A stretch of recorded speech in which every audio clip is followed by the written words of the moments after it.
Hello, everyone. Well, the audio's kind of quiet. Oh, or it's just because I've been clicking out of it this whole time. Look at me, smarty pants Nebu. Okay. Hello, everyone. It is I, Nebula Novari, here for some more Wrath of the Righteous. Which is a game I hate, by the way, at this point. I mean, Pathfinder itself is, like, really poggers, and I'd love to play it, assuming I had a group, too. But I've kind of given up on that until I have more of a platform.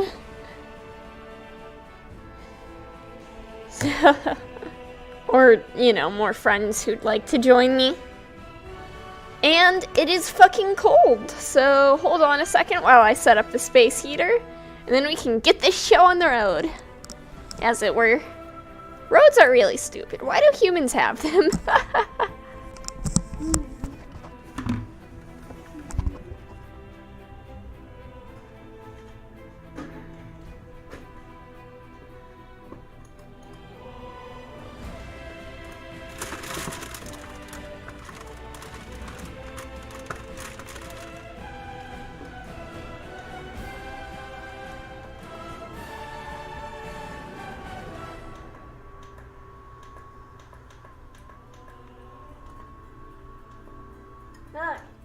Fuck!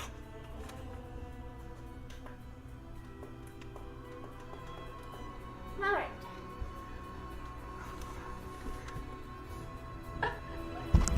Alrighty, now that you guys have seen Nebu's space heater ASMR, let's get this started. Alrighty. Continue. Don't hoard expendable items like potions, wands, and scrolls. Good advice. It's a shame I'm not taking it.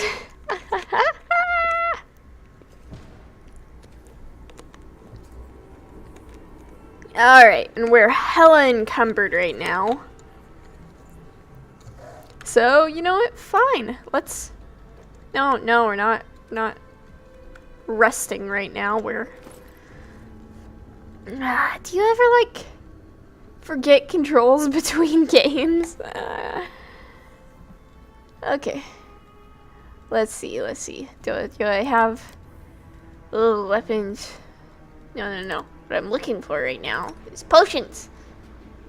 Potion of Cure Light Wounds. Get potioned on, punk.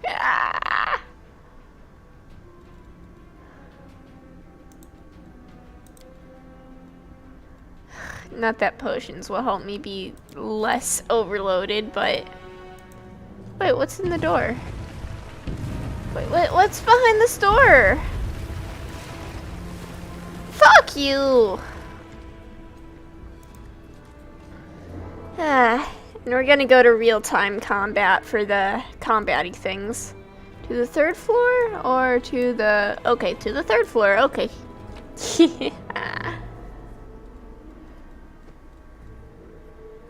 Scroll of Fire Belly, yeah! Scroll of Ray of Sickening. Yeah, we'll sell stuff once we get to a town, or something resembling a town, since the town we were in is kind of out of commission right now.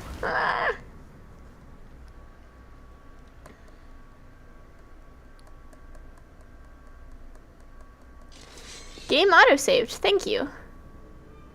Alright, this is another army. What's this? Do we have guests?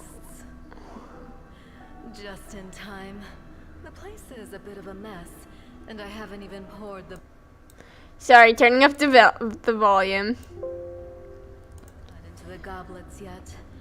Why don't you... Oh! What an unexpected surprise!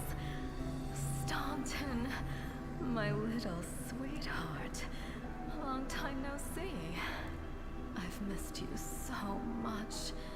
Have you missed me? Admit it. You missed me terribly. So is this lady a succubus or what?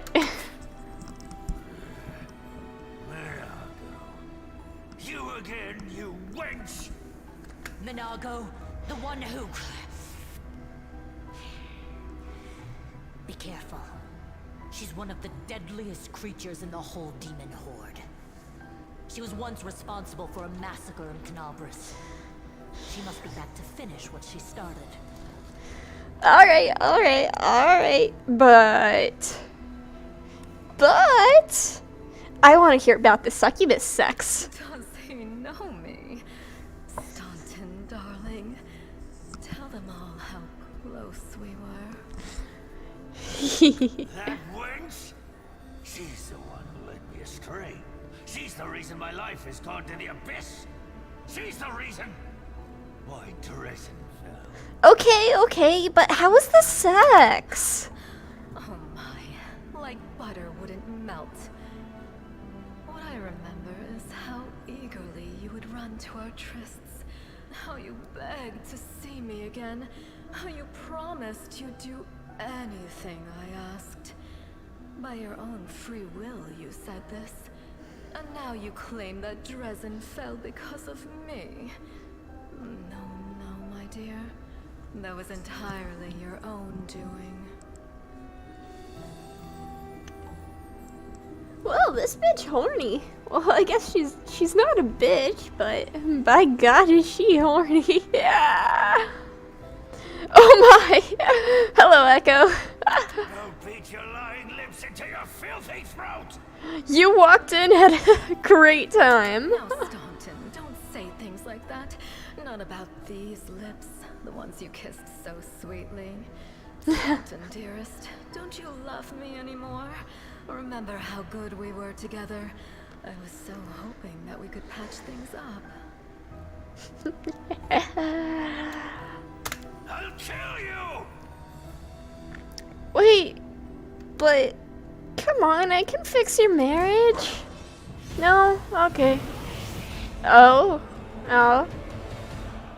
Well, goodbye. Oh, I'm in real-time combat. Fuck. Okay, shit. Okay, shut up. Fuck.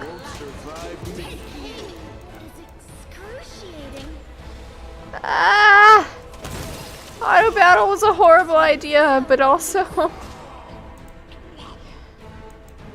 Okay, let's loot the corpse.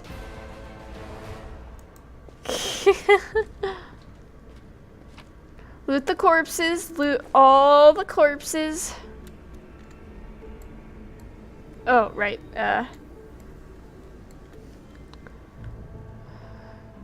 and do some healies. It looks like indeed it was a great time, darling. Hey, don't call me that. Use... Alright, get that blood off your face. You lady who's hiding your alignment on purpose. Do you know how rude that is? Oh, right. Oh, we have to make a mobility check. The revenge too, though. I love how she just teleported the fuck away. Oh? What's this?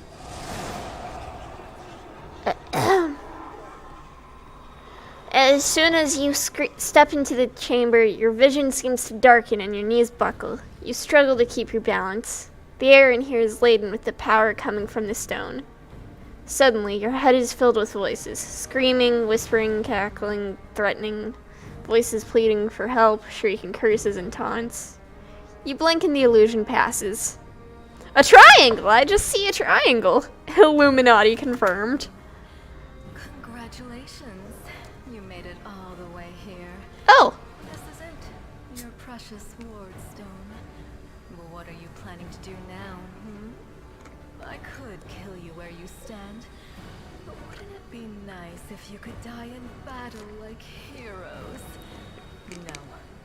I want you to die in despair, scrabbling around like Oh rats in my. the blighted ruins of your city, blind and broken, your flesh scabbed and seeping, and every moment knowing precisely what was done to you. Okay. Succubus lady, your horniness is all the way up here. You need to tone it down to like your horniness is at a 12. You need to tone it down to like at least an 8. Sounds terrifying. Except that's how we've been living for generations. There isn't a soul that can resist the temptations of the abyss. Even a stone can be turned. I'm not joking. Your precious ward stone, weakened from the injury inflicted by Discari, has almost succumbed to my charms. Soon the whole barrier around the world wound, the gift of your useless goddess, will be a weapon of the abyss. Just a little more and boom. Every city with one of these eyesores stuck in the middle of it, from Canabras to Mercian, will turn into smoking craters, and all the mortals into red sludge beneath our hooves. Damn, can I join you? So you have a choice. Especially you, my pet. Kiss me on my dainty hoof. Pledge your loyalty to Baphomet. And when the world falls, its ruins shall be yours. So there's no option to actually pledge your loyalty to her? That sucks! Nebu, she has horns. Cut them off a little and probably... I suppose that would make her a little less horny. But I don't wanna. That's mean. So you're a succubus, right? Already forgotten me. You mortals have awfully short memories. Even shorter than your little lives. Staunton, sweetums. Don't you want to introduce me to your friends properly? No? Well, I'd better do it myself. I am Minago, Lily II and faithful servant of Baphomet. Sorry for leader of his what? armies. You are This right is that it mine would now. make her less horny. Just starting to settle in. Get things just how I like them. But once I'm finished, I promise you, the results will be simply to die for. So, but before the fight, you wanna hang out? It was such a charming little place until you sullied it with your presence. It had such lovely boulevards, quiet and shaded. You took those away from me, and I shan't forgive you for that. Yeah. They've done much worse things than spoil the promenades. All the people they've killed. Yes, of course, you're right. I think for the common folk as well. You feel righteous fury swell within you. How dare this demon besmirch the ground of this beautiful world with her hooves, a world created by the gods and cultivated by mortals. And these cultists, how dare they betray all that is sacred in this world and join the forces of the foulest evil? Can they repent and redeem themselves? Or have they followed the path of evil past the point of no return? Can I join the path of evil? Please? Oh darn. Hello everyone. Welcome. Oh, who are you?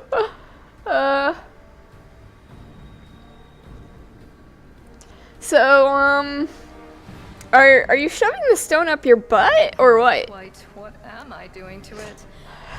Probably the same thing I did to many of your comrades. Sweetly and tenderly persuading it to abandon the mortals and join our side. Okay, so you're doing, stuff not appropriate for Twitch to the stone. Got it. Prepare to fight to the death, demon! We won't let that happen.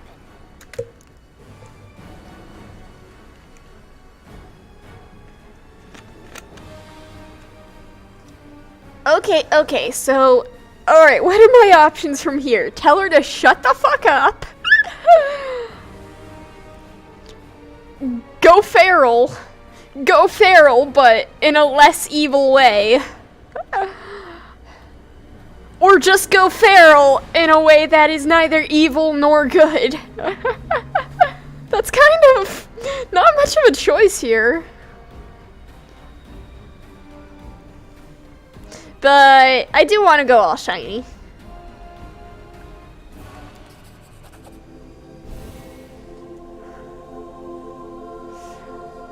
You've performed a good action! Echoing the holy flame erupting from your hand, the light also gets brighter and brighter until it floods the chamber. You hear the voices again, stronger now. They repeat your words like a choir of angels. Okay. Hey, no eyes. Didn't you tell us that heaven had turned its back on us and no one would come to our aid? Hey, you wanna join our army? The light side's pretty dope, you know. I'm done with this shit. I only followed this hoofed menace because I thought the Crusaders had it, and there was no other way to protect my family. But now I see that there is hope. I won't bow before these heinous idols ever again. If they kill me, at least I'll die a decent death. Yes! Return to our side, friends! Have courage! We will welcome you back. And heaven never abandoned you, no matter what this deceiver told you. Aww. Oh noes! We'll see how tough you really are. We let you frighten us once, but it won't happen again. Do not fear! Do not Alright, believe her. let's... Alright, we're not doing turn-based here. Because, no. Wait, how many cultists are there here? 5 of them? Yeah, let's do turn-based for this one. Waves of fatigue? Rude!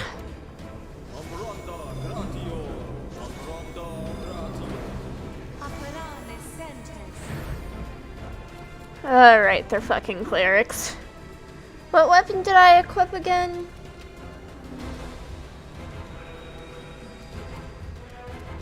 Wait, when did I say I was moving anyway? Damn, wait. Wait, no, she's right there. I can just... Pachoo! No! Alright, I guess we're done here.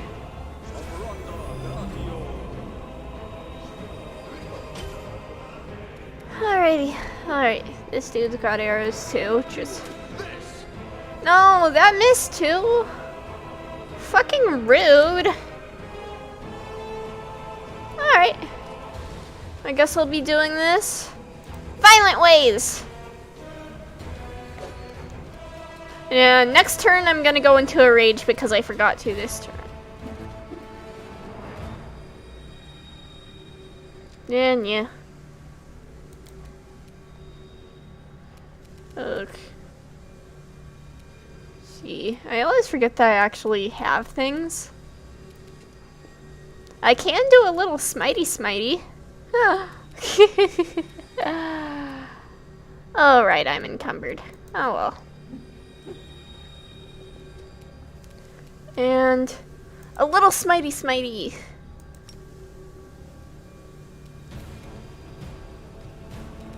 What?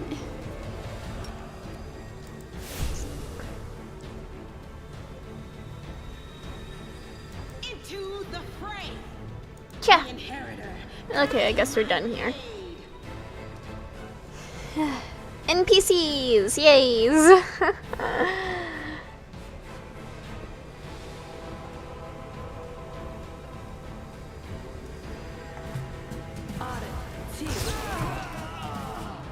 Did everyone just die? Right the fuck now? Are we all dead? What?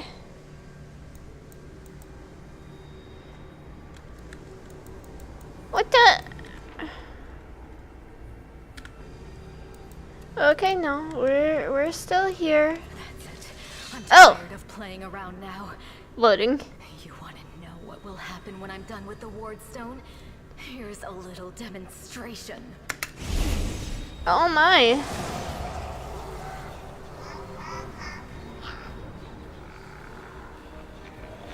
The demoness whispers a spell and a wave of darkness sweeps through the chamber. Your companions wince in pain, but it is nothing compared to what you feel.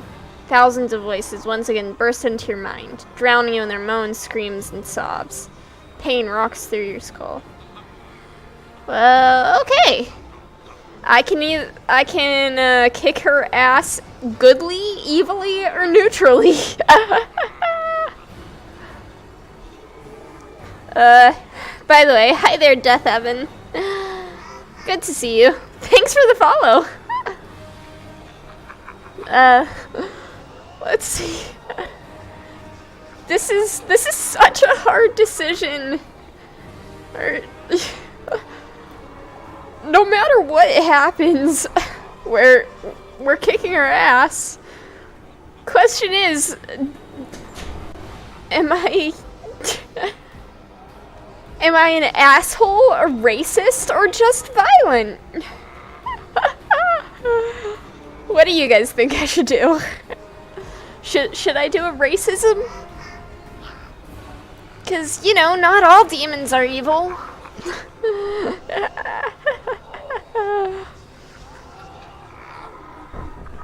I really think I'm gonna be neutral here because all options result in a boss battle. Never give up. We will not run. It would be a shame if you died without ever surrendering. But honestly, I'll be satisfied no matter what way you Oh my. The roar of voices blends into an unbearable wall of screaming. Your vision goes dark. Whoops, bye! Bye, party! No more simping? Aw, no more simping.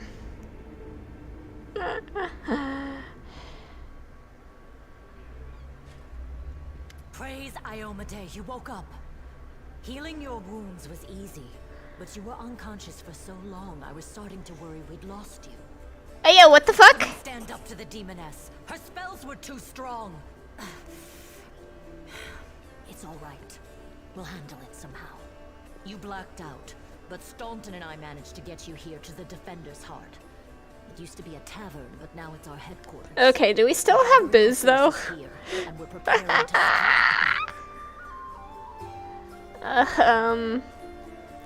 Let's see.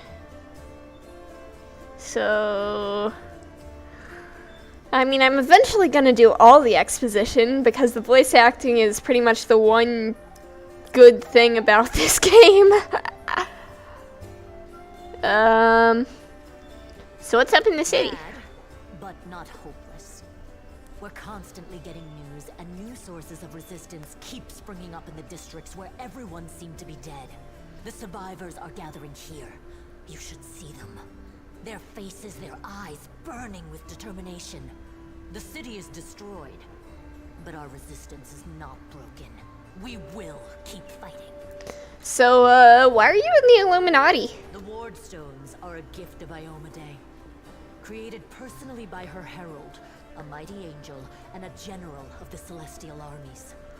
The Ward Stones keep the world wound from expanding.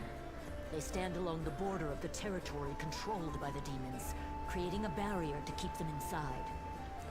The Canabras obelisk was the first to be placed. It is the key to the whole barrier. We cannot leave it in the hands of those monsters from the abyss. Okay, but have you seen how fucking big that thing is?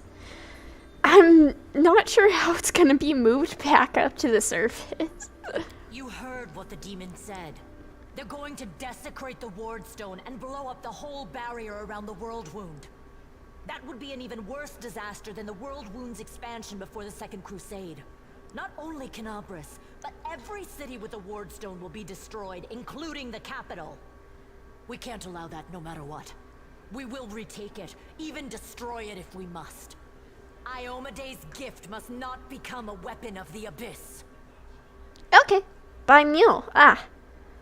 Good afternoon. Hello, Mystic Bright Shadow. Mystic Shadow? Person! Welcome to my stream. How are you doing today?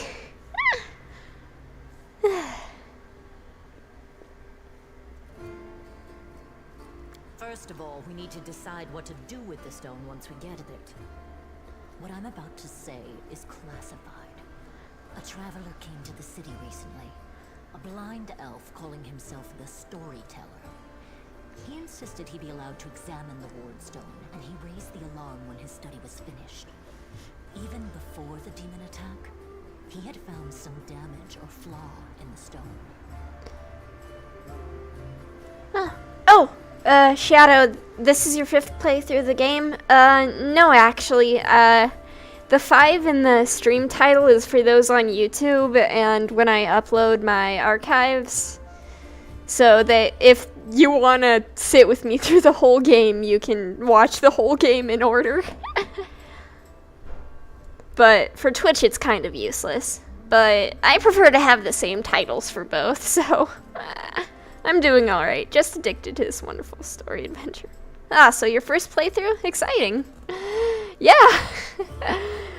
I want to simp for everyone here. Prelate Hulrune dismissed his words as nonsense, borderline blasphemy. But between you and me, the prelate's opinion isn't worth much. I think the storyteller knew what he was talking about. We could use his advice right now, if only we knew where he was. I remember the storyteller spent a lot of time talking to Staunton, a dwarf from my unit. That's a bad idea. The demon attack. The elf asked He's a him simp. about the history of the Crusades. Maybe the storyteller told Staunton something about where we could find him if anything happened. There's another problem. After the attack, the demons began to gather their forces at the Grey Garrison. It'll be even harder to take them with a head-on assault. But I once heard soldiers talking about a secret entrance to the garrison. Trouble is, I have no idea where to look for it. While you explore the city, please keep your eyes open, in case you find something we can use. Buddy, I'm looking for a fucking shop first. One last thing. The Eagle Watch has lost a lot of soldiers recently. Some were killed, but others simply haven't been seen since the attack. In the chaos that is now Canabris, it's next to impossible to confirm anything for sure. One of the missing fighters is Janna Aldori, a new recruit in the Watch. She got along well with Sela, and she often went drinking with her. Paladins drinking? Janna had died together. But now Sela's returned with you, and there's no sign of Janna. If you learn anything of her whereabouts when you're out in the city, please report back. Okay. Yeah. Shadow, have you played this game before? Let me give some info. Demons have been filling Canabris with their spies and infiltrators for a long time. Unfortunately, I don't have enough people to attack the place right now, at least not blindly.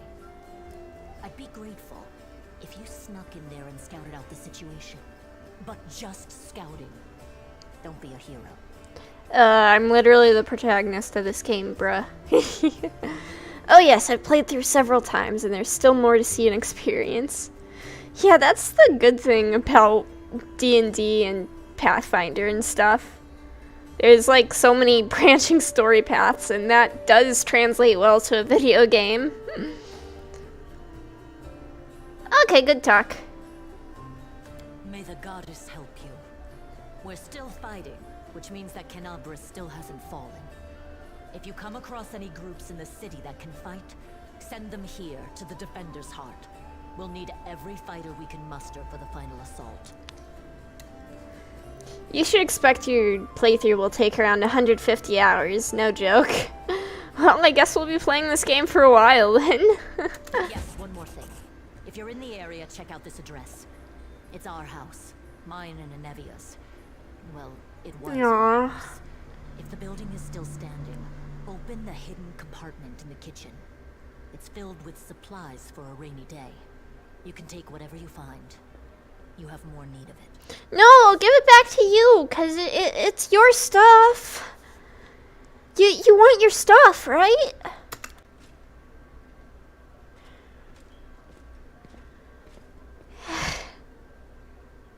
So I guess I don't have my party anymore. Which means I'm really fucking overloaded. Okay. Good to know, good to know. Spellbook, character, journal. Alright, that's where all the questy stuff is.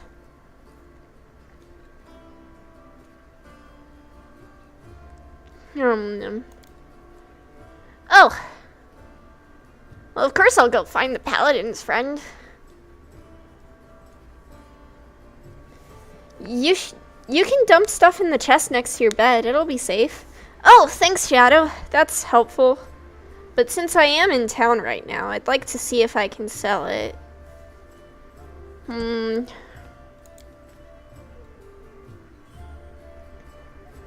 See. So I guess the quest right now is to just go explore the city and stuff. I can do that.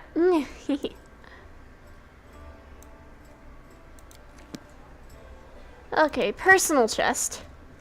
Oh no, guys. Guys, I really hope no one touches my personal chest.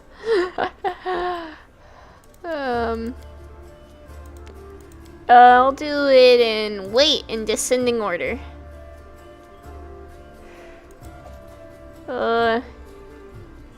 No, I'll keep one of everything.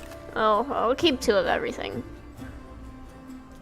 1 to sell and 1 to keep in my inventory, yeah. Not all 7 of them. God. 3, 4? No. 5, 2. Okay. 2, 2? Yeah, it might not be efficient, but it seems like touching another person's personal chest is known to reduce stress. It is, but, you know, make sure the person's consented to you touching their personal chest.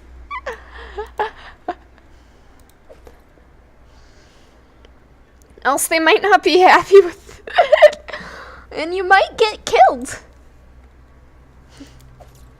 Ah, fuck. No. Wrong button. Cha! Okay. Menus, my favorite part of RPGs. Wait, did I just do that twice? Yes, I did. I am Big Dum Dum. But you guys knew that already. True. Yeah. I've never had any complaints. Well, look at you, drowning in maidens. Good, cause there's a rule for my chat. You cannot be maidenless.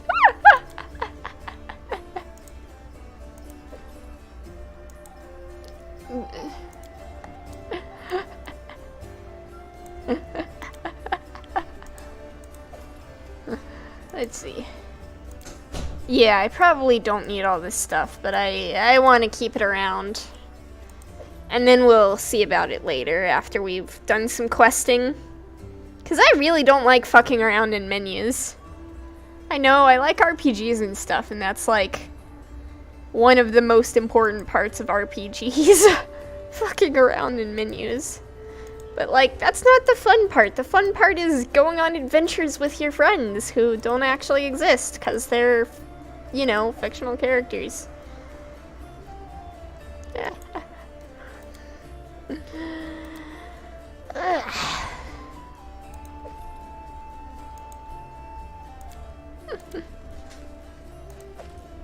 But, you know. I guess there's no way to auto do this, is there? Like, it would be easier if I could just auto shove everything in my chest and then decide what I need. If you want some advice, just dump all your weapons and armor in there. All of them. Yeah, but I want to sell them.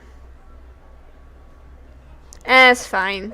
The more important things are probably, like, you know, smaller. Then go outside and sell first, then come. That's a good idea, but I don't know where any shops are. Yeah, I'll go outside. And I got ambushed by a friend. Whoops, there's someone nearby outside. Okay. Hey, wait, mind if I bend your ear about something? So, here's the first and most important thing. Beth gave you a critical mission, I get that, and I know you'll get the job done. I saw you in action. But here's the rub. By sending you out on an errand, we're weakening our defenses here. If they come at us while you're gone, I don't know if we'll be able to fight them off. Alright, how much time do you think I got? Your guess is as good as mine. It might not be here. They could attack the whole damn city. Those vermin know they've lost the upper hand and that we're going to push back hard. If things kick off here, you should know. After they attack, some things could be changed beyond recognition. So if you got any business that needs taken care of, you better do it soon. So, hey, Shadow, you lied to me. I thought you said my chest would be safe. So, should I stay? You know what? No, your task is far too important. You can't just hole up here all cozy-like, waiting for the demons to knock on the door. We need to take the fight to them. But if those freaks try to make a move on this place, Beth will send a runner to get you. If that happens, you will get back here, alright? Because if you don't, you'll be coming back to an ash pile, got it? Thanks for the warning. So, the rift that damn beetle left with its scythe? Yeah, well, it cut the city in two, and it's kinda difficult to get across. My scouts tell me there's a halfway decent place to set up a crossing in Market Square. Not that any of them tried it to make sure, but if you've got a mind to go across, and I think you're gonna have to eventually, you might want to give the square a once-over. Okay. Bye! Later, watch yourself out there. So this is a real warning that if you spend too many days in the game, the tavern will be attacked and the story will progress. So be careful how much resting you do. I figured that's what it is. Is that? Oh! A strange figure towers over the bar. A huge, ungainly man with skin so milky white that his blue veins are visible even from a distance. His bald head is equal parts lumpy and pitted, and blood-filled eyes stare impassively out at you from behind his pale brows. The glass in the albino's large, clumsy hands looks dangerously delicate, as if one twitch in those calloused fingers would be enough to crush it. A gold medallion engraved with a tankard gleams around his neck. What'll it be? His blue balls can be seen from a... Yes! Yes! That's so sad. Oh! A religion check, okay. So, are you a cleric of alcoholism, God? I'm a tavern keeper, best in the city, the best there's ever been, and I pray to the best God there is. So, should we raise a toast? I'm totally religious. So drink, no one's stopping you. Just remember, it's not on the house. Darn. So, alright. What do you have? Oh, potions. Are these the amount of potions that I have, or no? Oh, let's see, Dark Veil. Once per day, you may use this item to grant your party. It's nice, but I don't have the money.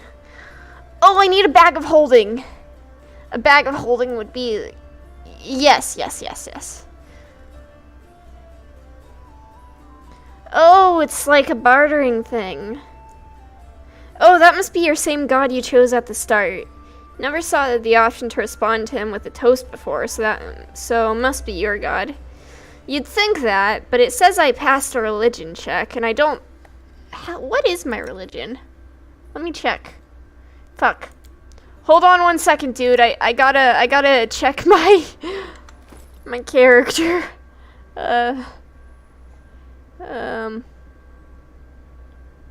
Fuck. Character.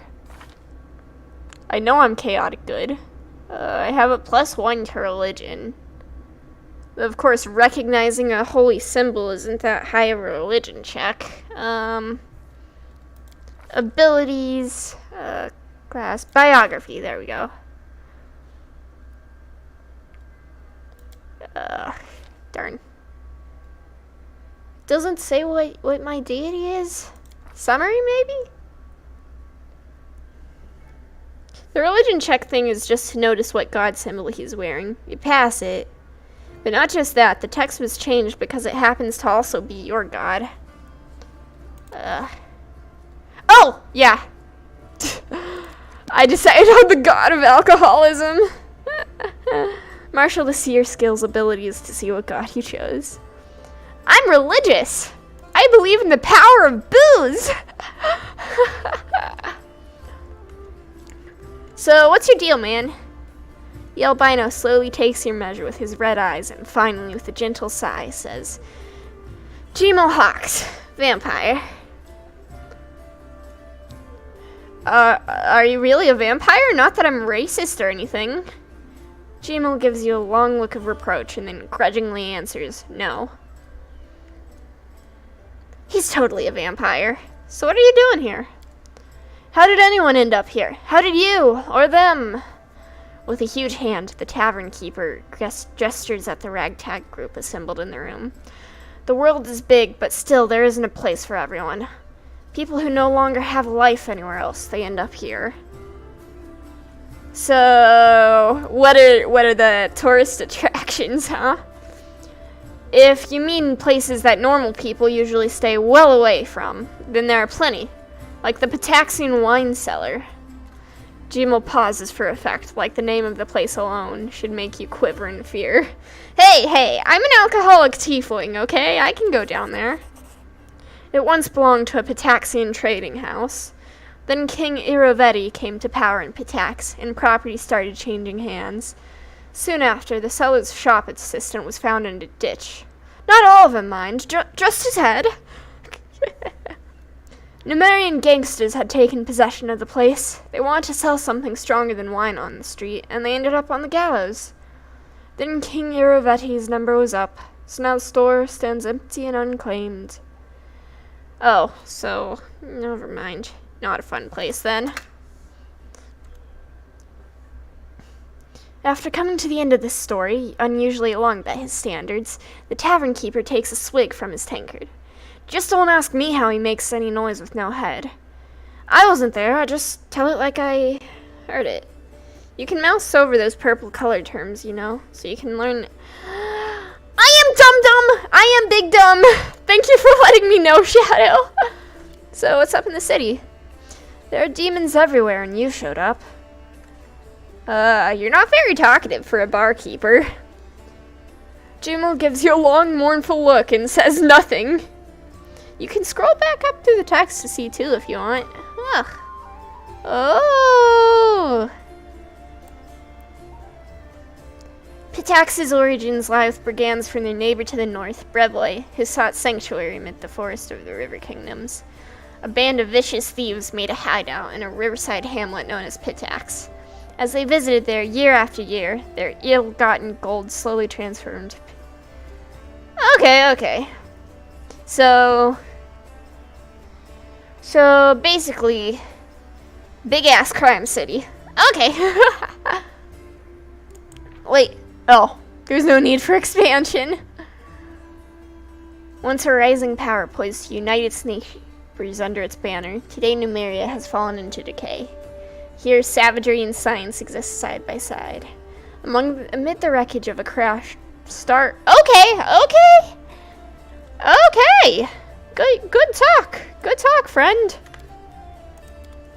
Alright, now I'm gonna go sell some shit. Wait. Can I sell some shit here? Holy shit! Yeah, let me just. Here, take it all. What are the stats on this one? Hey, fuck this. Yeah. Yes, Numeria is full of people trying to exploit technology of a ruined starship. Well, crazy fight, right? Yeah. Let me hydrate. I mean,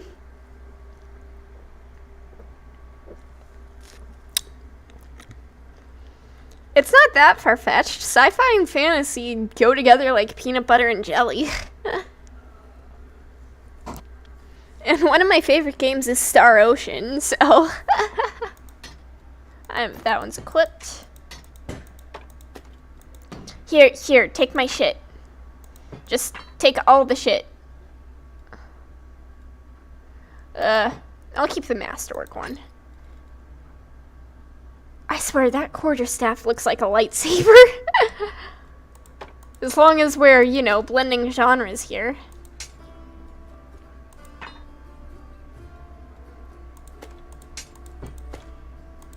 Wait, is one of those masterwork? Yes, it is. Give me my fucking bow back. Star Ocean 2 is especially amazing, but it might have been before your time. No, See, I've been super busy lately, and streaming's like what I do to force myself to play video games. So right now I'm playing Star Ocean 1. Well, Star Ocean First Departure, the remake. And I really want to play Star Ocean 2 because I'm kind of a simp for Ashton. I mean, I know I don't have to play them in order, but like, you know. But yeah, I really want to play it, and I know I'm gonna play Star Ocean 6 the second it comes out. Yeah, play it with emulator. I know. Do you know how the PSP was a mistake? I mean, not that I would do emulation. I am a law-abiding alien. But hypothetically, I might stream Star Ocean 2 when I get around to it. I'm keeping this. But yeah, Star Ocean 1 was really good, and right now I'm trying to get all the endings. Because first playthrough, I totally missed the subplot. Star Ocean 2 was for original PlayStation, so it's fairly easy to emulate these days. Yeah, but Star Ocean 2 is updated, and the PSP is easier. We'll see when I get around to it, right? Okay. I mean, and the different art is kind of like... Okay, so for everyone who has no idea what the fuck I'm talking about, let me grab a picture of the protagonist from the original Star Ocean 2 and the remake, because there is a real difference. And you guys just gotta see this. Remake, Reina. I know someone's made this comparison before and put it in an image. No. Ugh. Alright, whatever. Save image as... Fuck! That's a Woodpea! Ugh. Whatever. You guys can look it up, but basically the original female protagonist is somebody that I would absolutely simp for. She's, I believe in the original Japanese she was 21, and in the international version she's 19. But like she's a really distinctive character. She's got these like nice thick eyebrows, which I mean aren't something I'm attracted to or anything. It's just like, it's really nice to see a character with distinctive, quote-unquote, unattractive traits in such an old game, you know? And in the remake, she's just your typical... I don't want to call her a lolly because that word is so gross, but that's basically what she is. But like... just the art style's changed, but I know the art style isn't the only thing they changed, but I'm rambling. Back to selling shit, am I right? Okay, I am no longer unencumbered. Now give me that bag of holding. Now I don't gotta bother with my chest.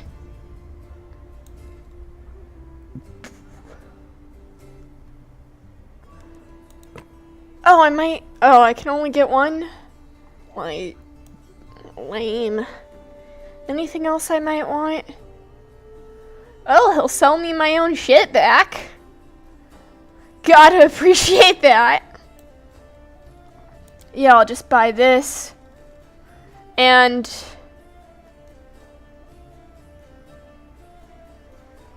I'll throw some stuff in later. I can see. She's talking about the girl on the left with the moon in her hair on the top image. Thanks for the help, Shadow. It's just like, the art style difference is so weird, but I've also played the Star Ocean 1 remake, which is the same art style. It's just... The art styles are both bad in their own way and good in their own way. It's not like she's the only maiden in the game. Anyway, let's go outside, seeing I'm no longer unencumbered. But I want to talk to the tavern folk, even though they probably have nothing to say. How much longer can we hold out? A day? 2? Aw. Oh, hey, Horgus, I thought you were dead. 1,000 gold coins for you, just as promised. You helped me get back to the surface, and I duly paid you for escorting me. Horgus Worm always keeps his word. Now, speaking of our future cooperation, Horgus looks at you. I just can't get over the name. Horgus. Horgus looks at you with unvarnished disapproval, his arms folded around his chest, his foot tapping impatiently. I have a job that would be perfect for someone like you. Naturally, I'll pay generously for your service. Alright, fucking rude. To the Gorm Squirm. For an adventurer ready to sell their soul for booze, and then lie down drunk in the gutter. Or do you think you're somehow different? A traveling knight, perhaps? Noble of heart, but without a coin to your name? Hey, did you see how much money I just made, Horgus? I mean, I'm totally ready to sell my soul for booze, but that's beside the point. Horgus sizes you up critically, then sighs and shrugs. You seem a reliable enough ally to me, and you did get me out of those mongrel caves. So why should I care what you do with my money once you've got it? Fucking rude. And I failed a perception check. Sad. Horgus seems like one of those people who thinks the entire world owes them nothing. Okay, dude, you're being kind of a dick. Horgus puts his hand on his hips. Oh, really? How impudent. No one dares tell Horgus Worm how to... Horgus looks at you with those Worm eyes. Horgus. Like, I get that this is a fantasy game, but come on, dude. Horgus. So what the fuck kind of job are you giving me? You shall be my bodyguard. You see, I have good reason to return to my mansion here in Canabris. I still have, well, it doesn't matter, it's none of your business. My mansion is a breathtaking building with a large garden in the wealthy part of the city. Even before the demons attacked, every thief and fraudster in the city had tried to get inside, one way or another. I shudder to imagine the state it's in now. Just wait till you see what kinds of things he keeps in his mansion. Hey, you don't even know that I'm taking this job. This guy's a dick. I tried to tell him to fuck off the first time. Let's see what the game has to say about Canabris. Canabris is a city of glory, but not one of spotless virtue. Until the First Mendevian Crusade, it was a small town perched atop a bluff overlooking the West Selin River. During the final dark days of Sarkoris, hysterical, oh my god. I'm gonna stop reading this out loud. But you need the money for booze. I'll consider it. Yeah, but, okay. Big city, got some historical stuff. Oh. Slutty McSuccubus has some history here. Oh my.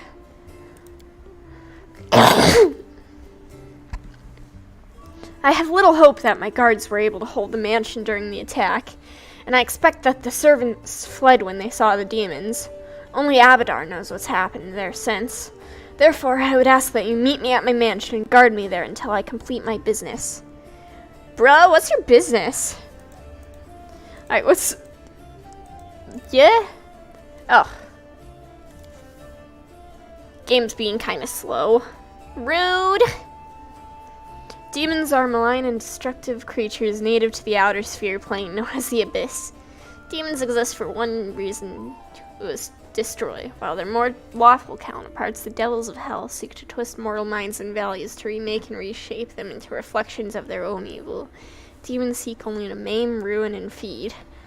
I mean, that one demon lady can feed on me. They recruit more to life only if such cohorts speed along the eventual destruction of hope and goodness. Death is, in some ways, their enemy. For a mortal who dies can often escape a demon's depredations and flee to their just reward in the afterlife. It is the prolonging of mortal pain and suffering that fuels a demon's lusts and desires. Okay! Abadar, the god of cities, law, merchants, and wealth, and the guy I don't like. Maintaining a strong, neutral stance in his actions. Fucking coward. I already asked the local paladins for help, but they have no desire to set foot outside the tavern. Damn cowards and traitors, that's what they are. Excuse me? Also, please do take Camellia with you. I trust that girl more than the rest of your gang. She is of noble birth, after all. Fuck! You! How much money? 1,000 gold coins. No. Ha! Yeah, right. For that kind of money, I could hire Queen Galfrey herself to guard me. 1,000 is my final offer. Did you see how much I made just from selling the stuff I got in the Abyss? Fuck you! Horgus bores into you with his Horgus worm eyes. Why do you refuse? You don't need the money? Perhaps it's not enough? Fine, I'll double the amount. So you can mouse over skill check options to see. Okay, maybe I should actually read the fucking tutorials. I've been mostly ignoring them because I play Pathfinder. I know the rules of the game.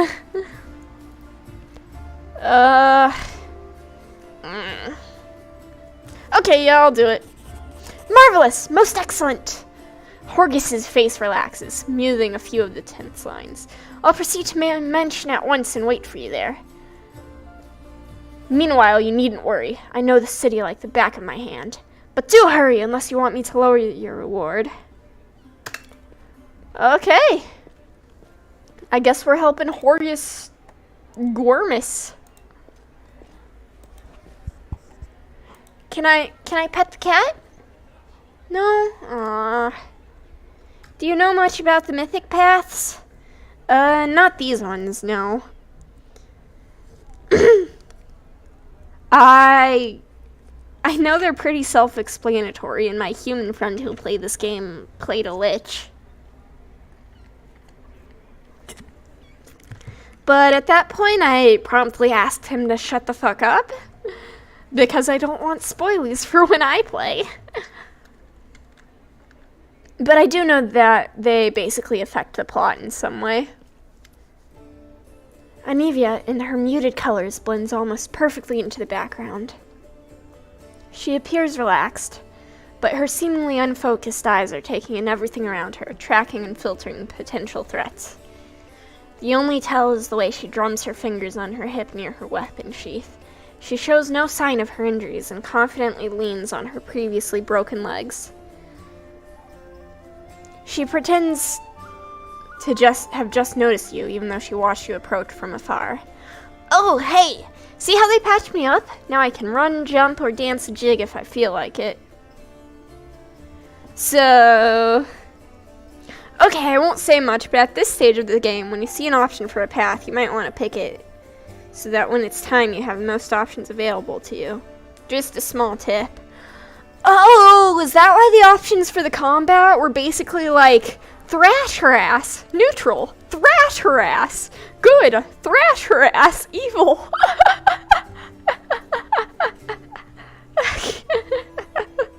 Even though the end result was just an ass thrashing.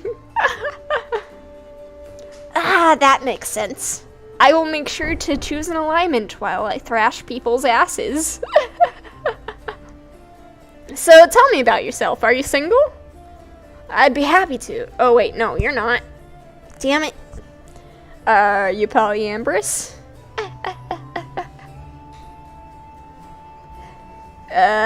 You, the orc lady, me, hanging out, doing some unwholesome things? No? Okay. I'd be happy to, but there's kind of nothing to tell. What's so interesting about me? Your relationship! I was bumming around Taimon a while back doing this and that. Dozen and temples sometimes gave me odd jobs. Bleh! Wordage! You know, sometimes they needed people with skills like mine. On the surface, it was fine, I guess. After Nidal, the freedom of River Kingdoms should have seemed like heaven, my chance to sit back and enjoy life. But I wasn't happy. There just wasn't any joy in my new life. I was all alone. No one cared about me, and I didn't care about anybody either. I struggled to find a reason to drag myself out of bed every morning. Tying a stone around my neck and jumping into the nearest river started to look pretty appealing. More like when you were down in the ruins. You had the thing with the angel sword, right? The option says something like the Angel Mythic Path. Oh, yeah. Oh, yeah, you weren't there for that. What I ended up doing was I went with Spider Cat Lady until I realized she's actually evil. And then I told them both to fuck off because I hate both of them. And then Snake Boy ended up in my party, sadly. Ugh. Okay, I know what Desna's deal is, but should I mouse over it for those who don't know? Here's her deal. She's dream lady.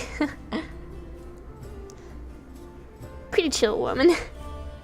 The River Kingdoms have long been a haven for inland pirates, anarchists, exiles, and anyone who cannot seem to make it in more civilized nations. The kingdoms are by no means a unified nation, but rather a constantly shifting group of city-states and fiefdoms, each at war with the others both to gain more power and prevent their own demise.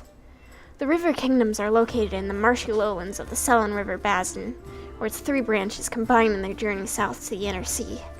There are few roads throughout the land, and the branching web of the Selin and its tributaries provide the primary means of transportation through and within the region. Okay, so place we are right now. One day, I was hired to follow some fellows who the local authorities suspected were Rasmurin spies. I was stupid. I made a rookie mistake and they caught me. It's like my body has already decided to do it, and my mind had been fighting to finally put me out of my misery. Get someone else to kill me, since I didn't have the guts to do it myself. Hugs? They grabbed me. I thought they'd gut me on the spot, but instead they hog-tied me and dragged me off. And just like an animal going to the slaughter, my only thought was, let's get this over with. I want to give her a hug! They brought me to their stinking cave, threw me on their altar, and I realized who it was. Cuthites from Nidal. They tracked me down after all those years, but I didn't care anymore. Wouldn't even cared if they'd eaten me or whatever. We all gotta go sometime, right? So I was lying there staring at those knives pointed at me when fate rolled the dice and I hit the jackpot. Erebeth. There she was, storming into the cave. Personal chest hug? I mean, I'm probably short enough to where if I hugged her, my face would be like right in her booba, but she's literally talking about her love for her girlfriend right now, so Maybe not a personal chest hug. The deity, Zon Kuthon, also known as the Midnight Lord, the Dark Prince, and the Prince of Pain. God of Darkness, Envy, Loss, and Pain. Okay. So, evil fucked up God of fucked upness. Gotta slide into her DMs. No, she's taken. I don't want to be mean. Nidal is one of the oldest surviving countries in Avstan, having been founded during the uncounted years of the Age of Darkness, even though it is now beholden to the neighboring infernal realm of Cheliax. It retains significant autonomy to pursue its own shadowy goals. Okay. Erebeth. Yes. The orc that I want to kiss on the cheek, but I don't want to anymore. Because her girlfriend needs her. Picture it.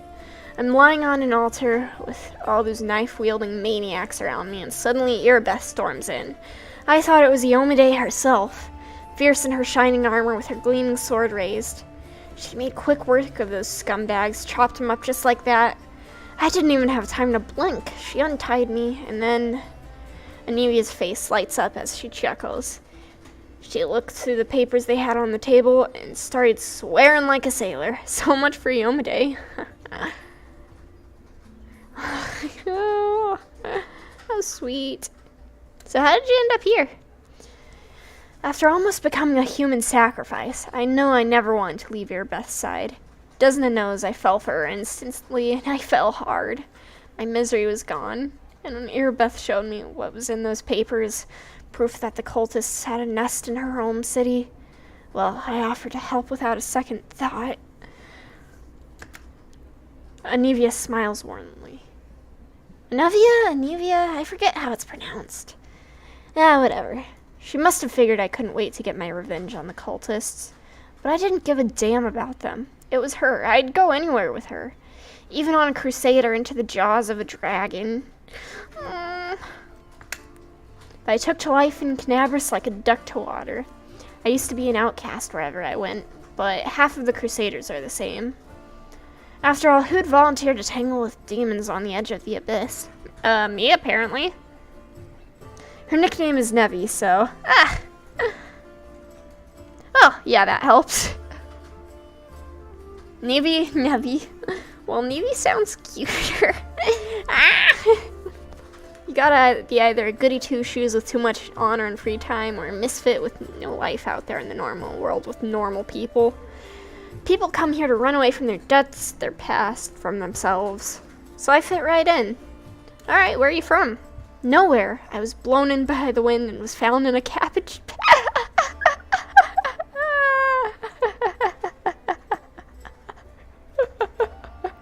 What? Did someone write their name on your butt when you were born? Sorry, that's an old habit of mine. I don't like blabbing about my past. But you saved my skin, so I guess I kinda owe it to you not to clown around, right? I'm from Nidal, and I wouldn't wish my homeland on my worst enemy. You've heard of the place, I'm sure. Moused over it, too. Ruled by monsters that aren't alive nor dead, and the official religion is the cult of Zon Kuthon. I grew up in a slum like a weed between the cobblestones. I didn't have a dad, but I had lots of aunts and uncles. My mom's cronies.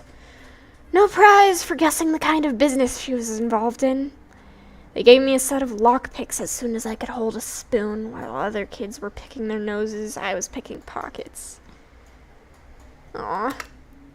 When I was 12, the monks of the Silent Shroud came for us. Creepy guys with their mouths sewn shut. They're the guards in Nisra. Nisra? Mom gave me to her friends, and we hid in a secret temple of Desna. I never saw my mom again. Wait, if their mouths are sewn shut, how do they eat? Do they, like, undo the sewing and then redo it after every meal? Straw. That makes sense. I guess someone's got to buy those meal replacement shakes. I lay low in the temple for the next few years, keeping my head down. I washed floors, fetched water, listened to sermons. Funny thing, after a while I started liking Desmond's teachings. But as soon as I was old enough, I was out of there. I left Needle and got away as far as I could. So, tell me, how much do you love your girlfriend? It's like living. Without her, I wouldn't be. Seriously, if I were alone, I'd definitely be gone by now. Jeez, if this were real life, I'd tell her to maybe see one of your Earth human therapists. But I guess she's doing the best she can right now. Sure, sometimes we argue, can't deny that. Sometimes we bang our fists on the table and yell so loud that the walls shake. That's all about order business. But at home, well, I'll give you an example. I've kind of always wanted to move out of that broom closet we call a home and into somewhere cozier. It ain't like they take a vow of poverty at the Eagle Watch. But every month, somehow most of our spare money is spent on Crusader business. Sure, I get mad about it, but Anevia makes a helpless gesture. It's part of why I love her so much. Oh, this is so sweet. You know, your Beth has that thing that matters most for a person, a purpose in life. She's always got a reason for whatever she's doing. Her whole life is a crusade. And I just drifted around like a leaf in the wind until Desna brought us together. Now she's the meaning of my life. So it really makes no difference if we live in a mansion or under a bush. Ah! Can I be at your wedding? Thanks for asking. Telling you all this kind of makes me feel better. So, the city. There were a couple spots I wanted to check out, but didn't have time. If there really is a den of cultists there, it would be good if you could swoop in there and bust some heads. You don't even need a search warrant. Anevia shoots you a crooked smile. First one is the Silken Thread. It's a funny little tailor shop that doesn't take any orders. It never buys any fabric, but they always seem oh so busy. They're busy with something in there, alright, but sewing it ain't. Second one is the alchemy shop, Topaz Solutions. And they trade in everything, not just healing potions. Judging by the ingredients they've been buying on the black market, there's something fishy about the alchemical rituals going down in that place. Ooh. Busy with something. Nah, I don't think it's prostitution. Though if there are some hot succubi. So, what do you do here? Anevia smiles evasively. Nothing official. I'm not even a knight, you know. I just hang around. You sure you want to know the details? Catching traitors and spies and cultists is no walk in the park. It's a delicate job. You can't always do it all within the letter of the law. What if we surprise some suspicious blighter with an official search? Everyone will know about it before long, starting with their cronies. Then again, sneaking into people's houses at night ain't exactly legal. Crusaders can't be doing stuff like that, can they? Well, I'm not exactly a knight, she trails off. Ah. See ya. Alright, you watch yourself now. Can you join my party, please? Alright, let's go talk to everyone. Even if they don't have much to say. A stout old man with a fuzzy gray beard mumbles a prayer. He looks as tired as everyone else in the tavern. If you used a mod, you could add her to your party. Oh well. What can I do for you? Scrolls? Let's see. I wish there was something that, like... I wish if you moused over it, it, showed you how many of the scroll you already had. But... Yeah, I don't feel like shopping right now. Well, I never feel like shopping. There's a particular one which is amazing in the game, which unlocks almost everything. It's called Toy Box. Well... Wait, one thing I recommend with most sellers. What's up, Shadow? Shadow's a mystic hedgehog. Change filter to most. Oh.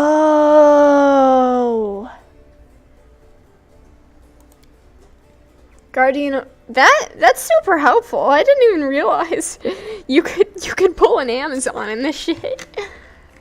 Let's see.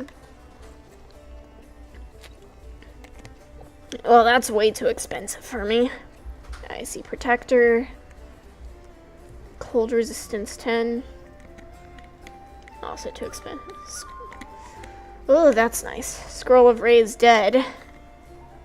That would be helpful, but I set it to where my party members come back. Bracers of the Wizard. Yeah. Wand of Molten Orb. Orb! Orb, orb, orb, orb, orb. Orb! Yeah, as it is, I want to wait till I have the money for good magical items.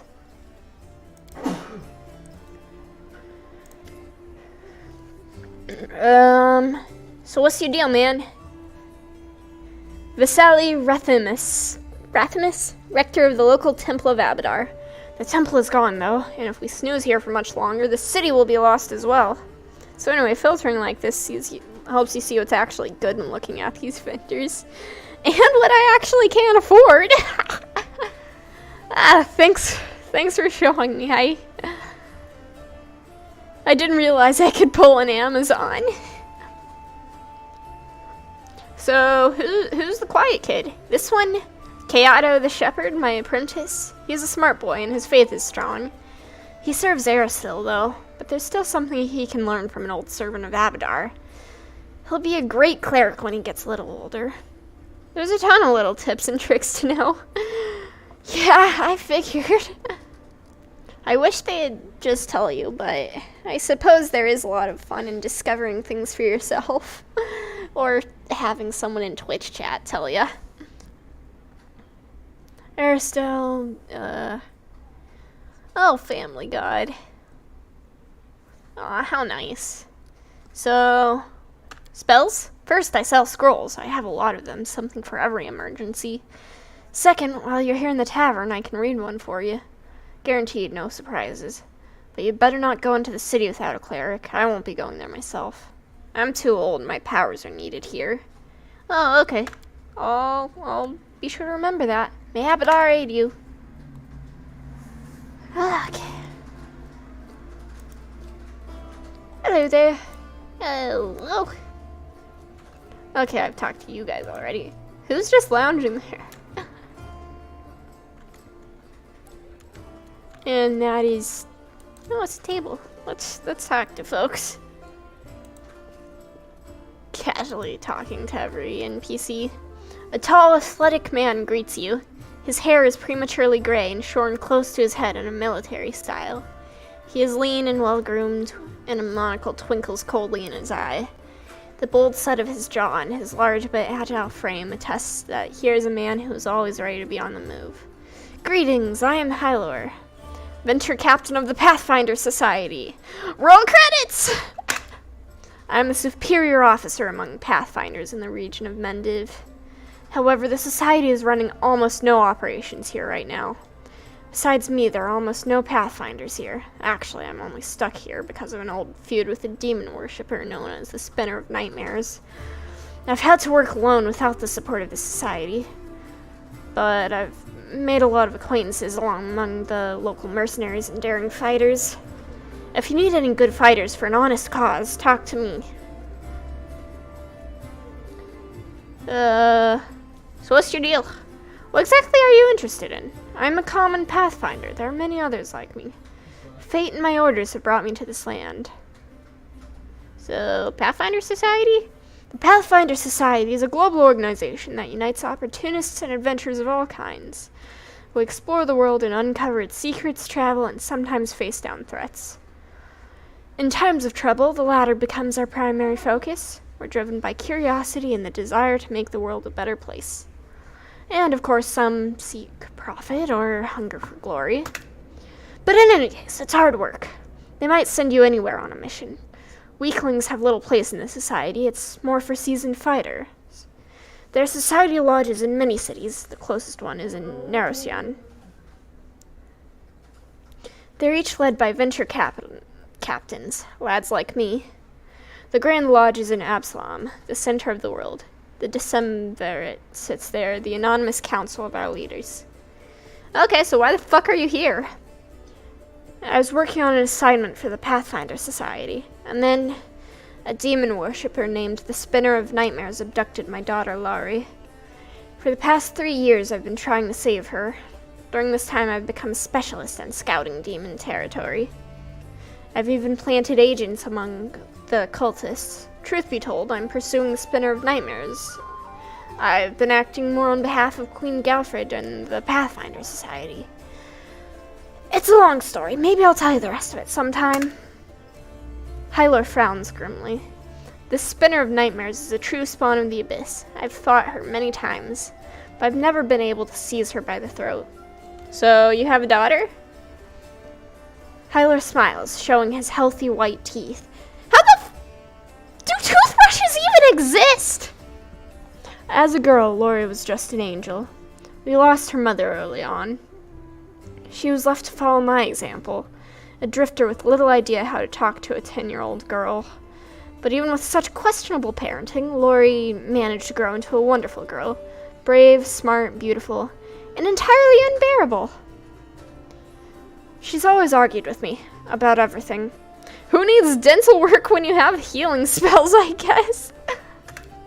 When Laurie was 18 and told me she was going to be a Pathfinder, all I said was, alright. I knew there was no use to try and talk her out of it, and she was a fine Pathfinder. Hylar's fists clenched with a painful sounding crack. I'll never forgive the Spinner of Nightmares for taking my girl from me. Well, good talk! So, Spinner of Nightmares? It all began with the task of the Pathfinder Society. I arrived in Narosian,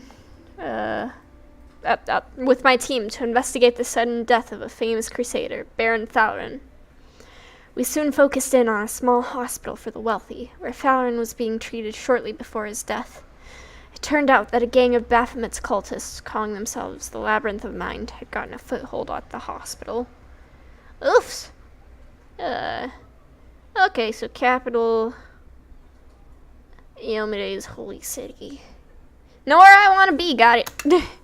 They were obsessed with twisting the minds of their victims and targeted fragile people too weak to resist. The hospital was filled with perfect victims, isolated for weeks from the outside world, completely helpless, and when they returned, they were different, almost normal. But the moment they heard a certain phrase, something dark awoke in their mind, and they transformed into servants of Baphomet, ready to lie, betray, and even kill. The Labyrinth of Mind was preparing to infiltrate all the elite circles in Mendev, but Baron Thalarin stopped them. So this guy is the respec guy, and also you can hire extra NPCs, but hiring costs. Okay. He's a cool dude. He was too loyal to his oath, and too resistant to their spells. He fought for his freedom until the strain broke his heart. We opened and cleaned the city of Baphomet's pit of vipers. Their den was a cradle of sin and filth. They cast spells on each other, and their loathsome fantasies stepped real from their minds into the world. They dreamt of horrible and forbidden things, and they fought like mad. We burned the place to the ground and slaughtered everyone we could. But the leaders of the cult were able to flee, and they were set upon revenge. They abducted my daughter, Laurie, who served under my command in the Pathfinder Society. They left me a note full of tart insults, mockery, and sneers. From that note, I learned the name of my enemy, the Spinner of Nightmares. A few months later, I confirmed that she was the leader of the Labyrinth of Mind. My hunt had begun. I would get Laurie back at any cost. Oh! Good luck. Watch your back. Only trust your closest friends. The enemy is cunning and treacherous. Blech! This is what I get for talking so much. Okay. I'm gonna be right back. I need to go to the bathroom. Don't go. It'll be like 2 minutes at most. Kind of crazy that he expects his daughter is still alive. Yeah, she's still alive. Just evil. Alright, I put a BRB in the chat so everyone knows I'm not here right now. Be right back.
Told you I'd be back.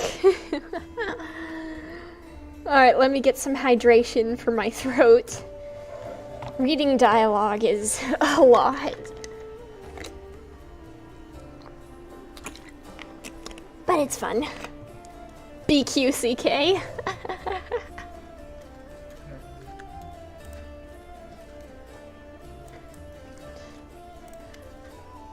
Irabeth rubs her red and tired eyes.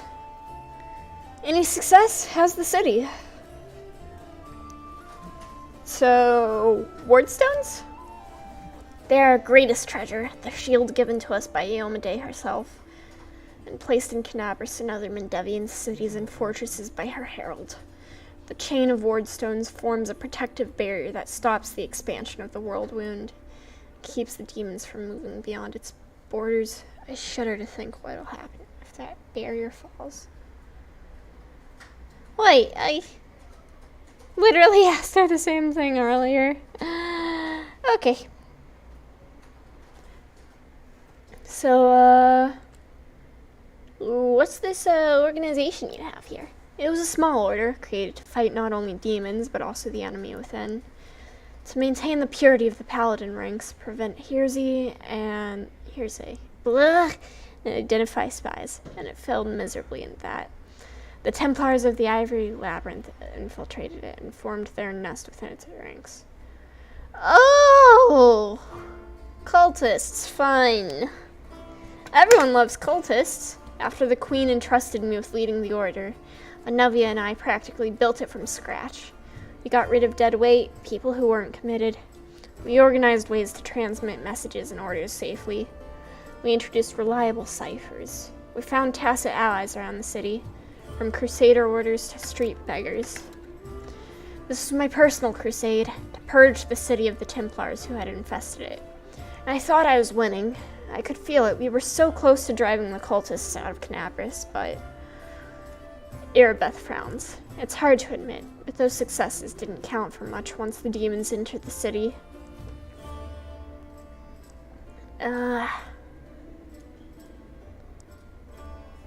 Well, at least you're trying. The lines on Irabeth's forehead soften. Yes, that's true. It's a good thing we achieved something. Thank you. So, you have a girlfriend? Frowning a little, Irabeth nods. Please, but I must warn you. There are some things I don't have the right to discuss. Your girlfriend? We met in Taimon as I was wandering aimlessly from one ordeal to another. We returned to Canabras together to expose the Templars of the Ivory Labyrinth. The day the Queen knighted me was the second happiest day of my life. The first was the day of our wedding. Damn it, so I can't go. They're wives. Oh well. But Anuvia isn't just my beloved. She's my staunchest ally. We share every victory and defeat. The best of me is alive thanks to her. Thank you for saving her back then, the day Canabras fell. Before her return, the only thing giving me the strength to protect the defender's heart was the hope that I'd see her again. We are in your debt. Oh. So, how'd you become a paladin? Did you have to stick the stick really far up your butt? A bitter smile appears on the half-orc's face. I don't much like to remember it, believe it or not. The story of how I became a paladin is also the story of how I failed to become a knight. My parents were crusaders, may their souls stand together in Eomade's celestial army. When I was born, they retired from the war and started preparing me to continue their legacy. But my father was an orc. You'd be pressed to find a calmer, wiser, and more pious servant of the gods than he. Still, all his life he was dogged by silent, glazed-looked and whiskers. When I grew older and it was time for me to serve, I decided, anywhere but Canabras. That was where my father had served loyally, and his only reward had been injustice. Besides, the witch hunters, led by the honorable prelate Hulrun, stalked the city with a heavy hand. Who knows what they have done to a strange girl with green skin? Instead, I went to... A smirk that looks more like a painful grimace crosses her face. You can laugh if you want, but I was young and foolish. I chose Lastwall of all places. You can imagine how well I was accepted in a country that's been battling the orcs of Velkson since its foundation. Alright, let's read the purpley bits. Lore dump.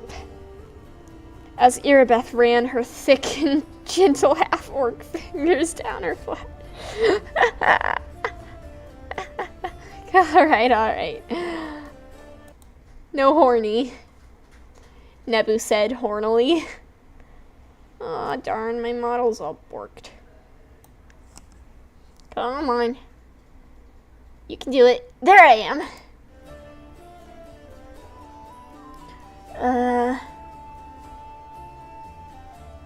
Oh, so he's an asshole. Okay. Witch hunts, yay.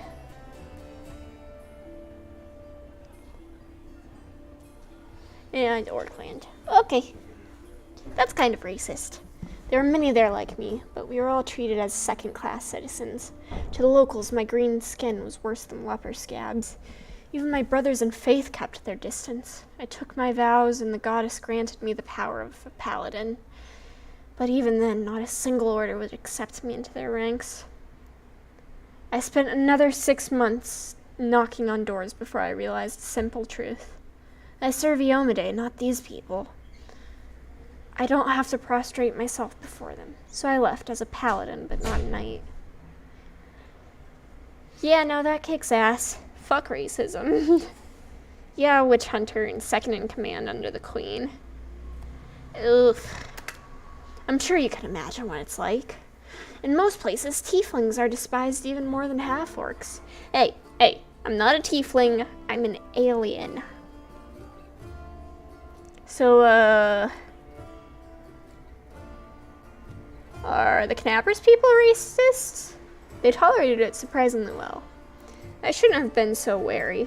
Crusaders don't tend to be prejudiced as a rule. After all, heroes from all over the world, even from other continents, came here to fight the demons. Apparently the people were only suspicious of full-blooded orcs. There are already many like me here, and we don't have any problems. Though the locals do have their superstitions, Mendiv is as merciless as Lastwall. They just have a different set of victims. Okay, but you do realize that in order for half-orcs to exist, a mommy human and a daddy orc have to, have sex, right? Have the universal experience of sex. They fucking. Could be the other way around, too. Exactly! I kept seeing those same sideways looks and scowls, hearing the familiar whispers. But where once they used to whisper behind my back and point at me, now they whisper in my ear and point at someone else. It's so strange to be on the other side of humiliation. To wipe the spit from your face and suddenly be invited to change position and spit at someone else. Good writing. Good writing. You must have figured out by now that I'm talking about tieflings. It's true that there are many of them among cultists and few among our crusaders, and our fighters do all they can to drive away those who would be our allies. People shun them, call them Aurelius' spawn or worse. As if they chose to be born like that. I believe it's quite a feat to rise against the call of one's blood and join the forces of good. Still, most only see them as the enemy. I once saw a knight bleeding to death because he wouldn't let a tiefling priest touch his wound. Alas, I haven't been able to change this in all my time in Knabris. Ayo, fuck racism. Perhaps you will? I hope your example will show others of your kind that they are needed here. Perhaps looking at you, even some of the cultists will see that birth does not consign you to a life in the service of evil. Okay! So anyway, where are you from? I was born in Knabris. I grew up on a farm just outside it, but my way back home lay at the end of a long and winding road. It took me years of traveling through foreign lands before I came to be where I've always belonged. So, how'd you get here? Ah, fuck. How'd you get here? I left last while and went traveling. The goddess guided me, and my path led to where atrocities were happening. I often fought in exchange for gold, but never for unworthy aims, of course. I wandered the river kingdoms for a few years, killing monsters and tracking down criminals. Sometimes I thought I was just wasting time, that my true place was in Canabris. But I pushed those thoughts away. I didn't even want to think about going back. But in the end, divine providence had brought me to my senses. It happened in Taimon. I was tracking a gang of bandits, which my employer suspected was a cover for Asmaran spies. I managed to find their lair, but inside I found something far more dangerous than spies. An unholy temple to Zonkuthan. Some of these names. When I broke in there, the cultists were about to sacrifice someone. The person who was destined to become my wife. Anevia, but that's another story that she just told me, don't worry about it. After I cut down the cultists, I examined their papers and couldn't believe my eyes.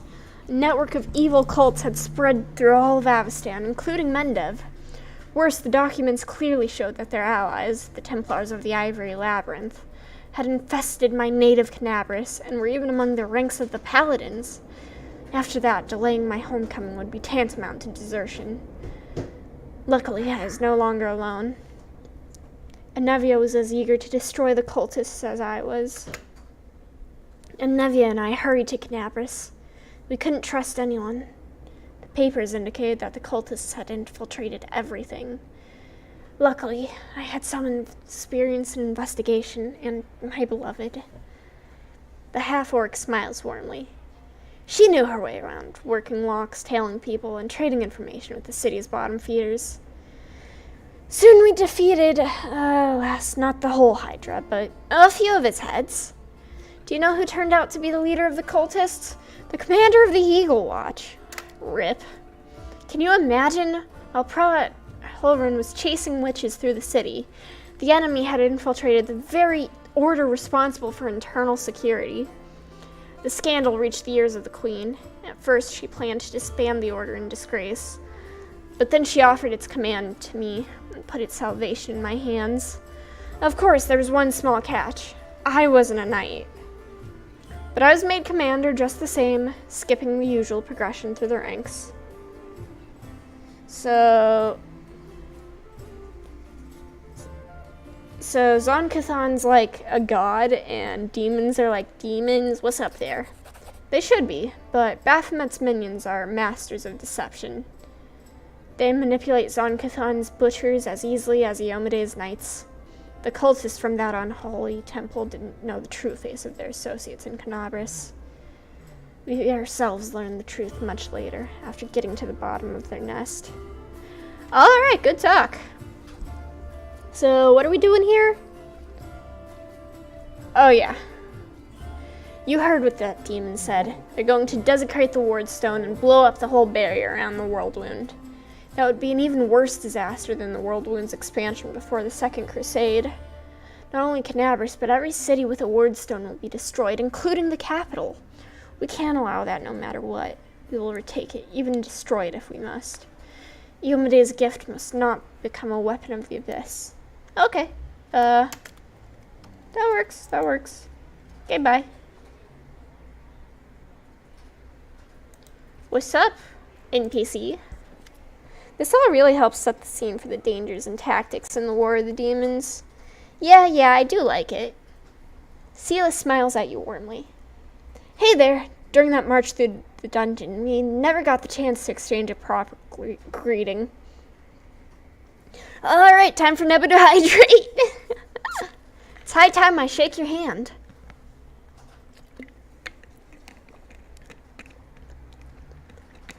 So, what's your deal? Of course, ask anything. I'll answer honestly. So, where are you from? I'm a little bit from Geb, a little bit from Katapesh, but mostly from the Knights of Iomade. I was accepted and began my training at 14. I belong to their ranks more than I belong to any other place. Oof.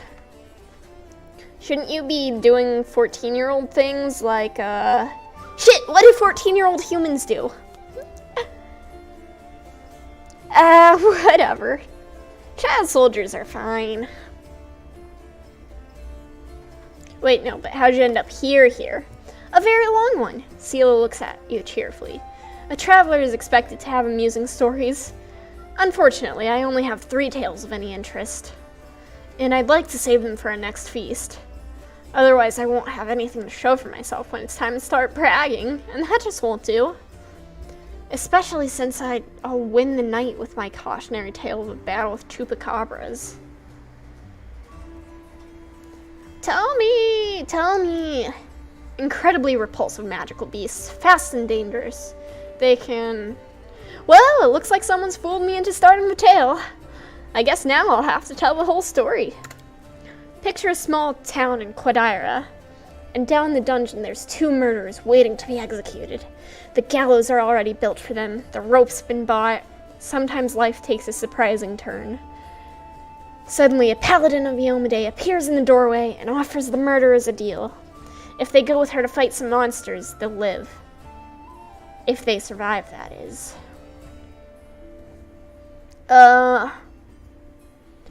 Okay, another kingdom. Maybe I should actually look at the map. There's a big difference between imminent death and probable death with a glimmer of hope, wouldn't you say?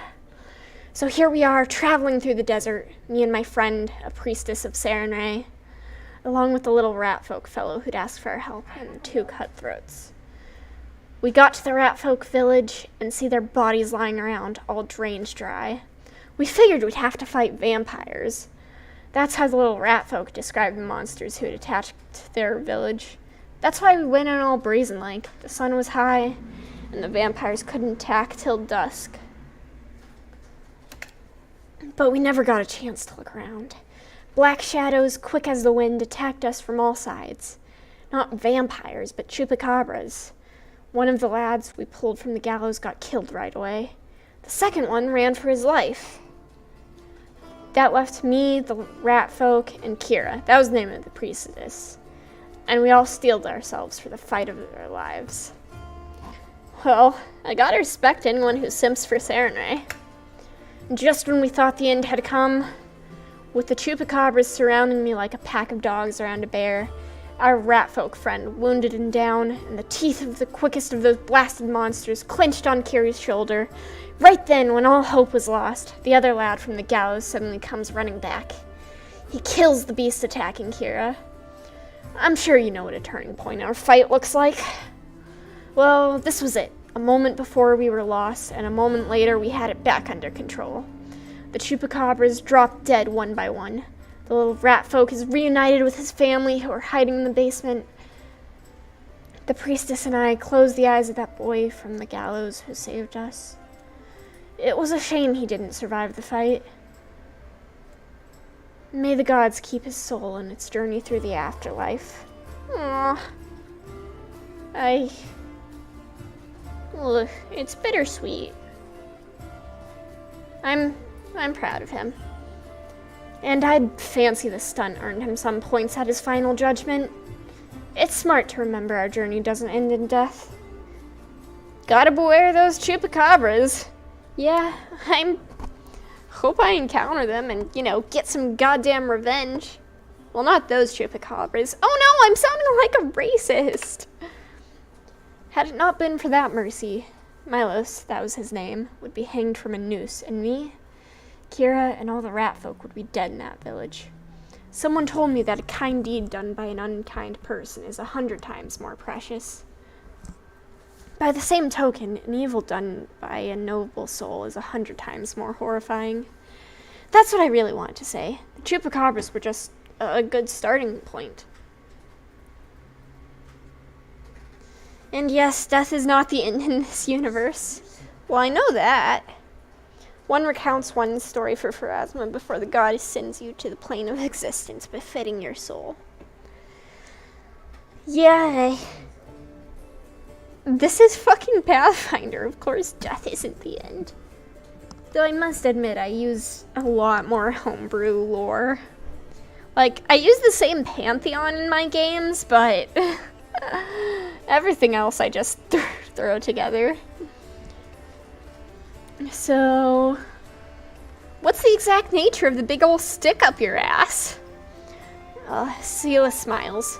I'll tell you, I like to recite our code. It feels like I've said it 1,000 times, but it never gets old. There is strength in these words. After a pause, she begins, her voice slow and meditative. I will learn the weight of my sword. Without my heart to guide it, it is worthless. My strength is not in my sword, but in my heart. If I lose my sword, I have lost a tool. If I betray my heart, I have died. Ah! I will have faith in the inheritor. I will channel her strength through my body. I will shine in her legion, and I will not tarnish her glory through base actions. I am the first into battle and the last to leave it. I will not be taken prisoner by my free will. I will not surrender those under my command. I will never abandon a companion, though I will honor sacrifice freely given. I will guard the honor of my fellows, both thought and deed, and I will have faith in them. When in doubt, I may force my enemies to surrender, but I am responsible for their lives. I will never refuse a challenge from an equal. I will give honor to worthy enemies and contempt to the rest. I will suffer death before dishonor. I will be temperate in my actions and moderate in my behavior. I will strive to emulate Iomede's perfection and do some drinking. So, why Iomede? Sela's gaze sharpens momentarily, then she sighs. That's a serious question and a good one. You should ask it of your companions, but it's a long story. To start with, 12 years ago, I was nothing like the person I am now. I roamed this...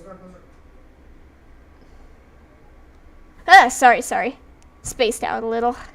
That was on you. Sorry for the human in the background. I'm really sorry. Human's gonna human, you know? Anyway. Back then, Sulku was a city of orphans, widows, and widowers. Gnolls decimated the city regularly. My parents were among their victims. People there heard about new deaths before they'd finished mourning their previous losses. One day, a group of knights of Iomede brought a glimmer of hope to the city, but while others saw them as saviors and protectors, I was busy pricing up their noble horses and their gleaming mithril armor, wondering just how much one of their pretty swords would fetch. No need to be sorry, we all keep humans. Hey, I'm an alien. It makes sense for me to keep humans. What the fuck are you doing keeping humans, human? I may not be an alien, but I have my own magic. Fair. A thief lives one day at a time, that's what they say. I was the type that never thought past the next job.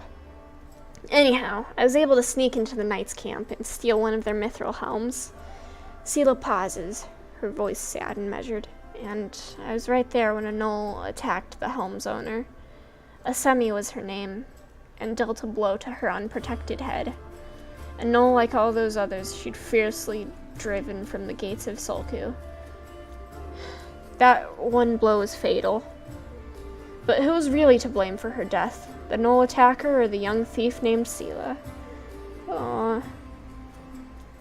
Oh, hey! Illuminati!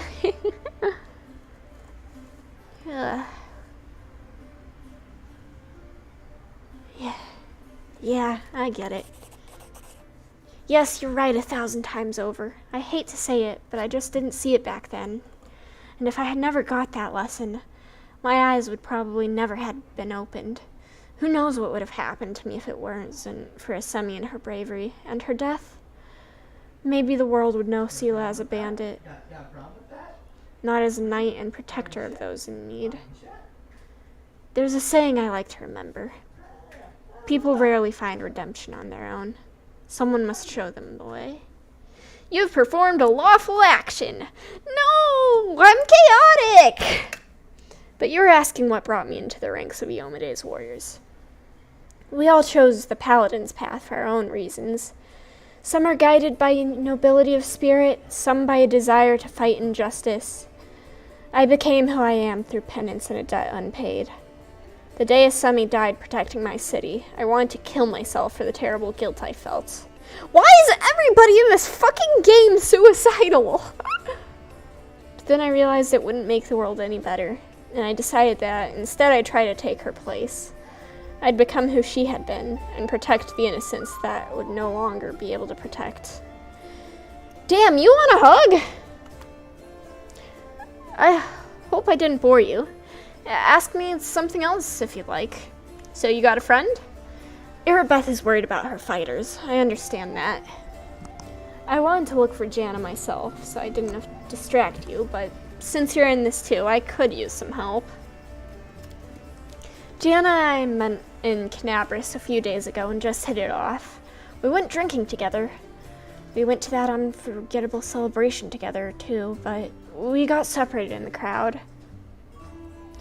So we should start looking from the main square. That's where I last saw her. Sela frowns.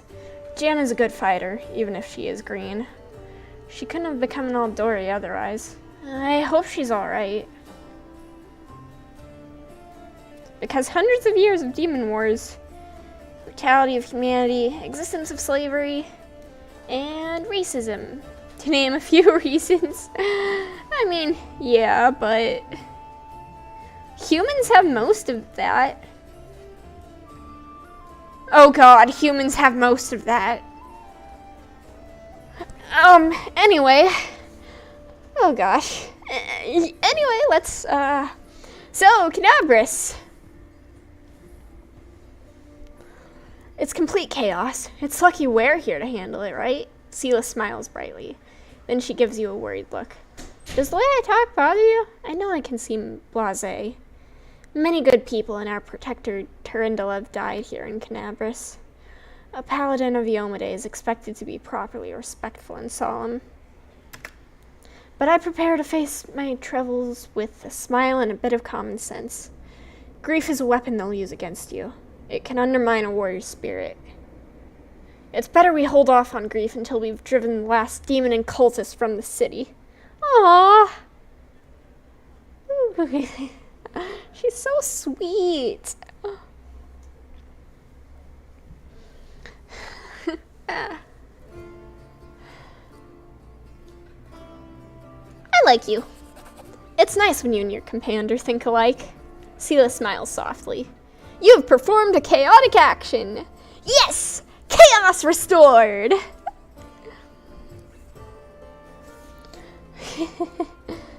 A paladin must be clean, above and below. You know she gets around. So, do you just want to fight demons? How about covering myself in glory and becoming the hero of 100 ballads? Or at least a dozen, if they're lively ones. Sela's eyes shine cheerfully. Anyway, to be more serious, the area around the World Wound is the best place for a paladin who wishes to defend the weak and serve good. Being part of the crusade is reward enough for me, but there's something that worries me. I don't want to sound like I'm criticizing my brothers in arms, but the Eagle Watch and the other orders are focused on just one aim, the war against the World Wound. That's why they can sometimes overlook the smaller things. Ordinary misfortunes, you know? I always liked being a wandering knight because any moment I could get up and go help a poor rat folk whose family had been kidnapped, or an old woman whose favorite dog had gone missing. So here's my answer.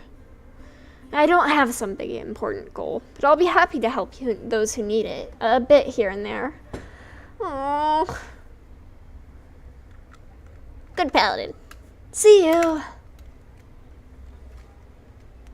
Alright. There's some stuff in there too, right?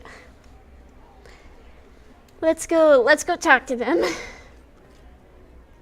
Hello? Yeah. Hello? Oh, can I smash a pot? Oh yeah.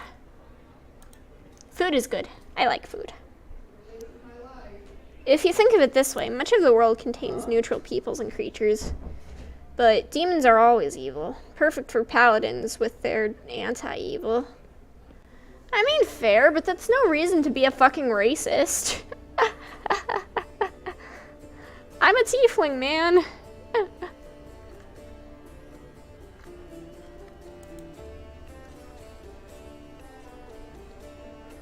Yeah.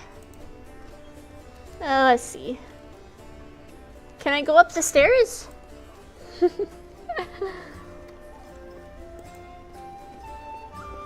No? Okay. Well, I guess I'll leave then. Wait. Wait. Go downstairs. I can... There's a... Oh, shit, I'm the other way.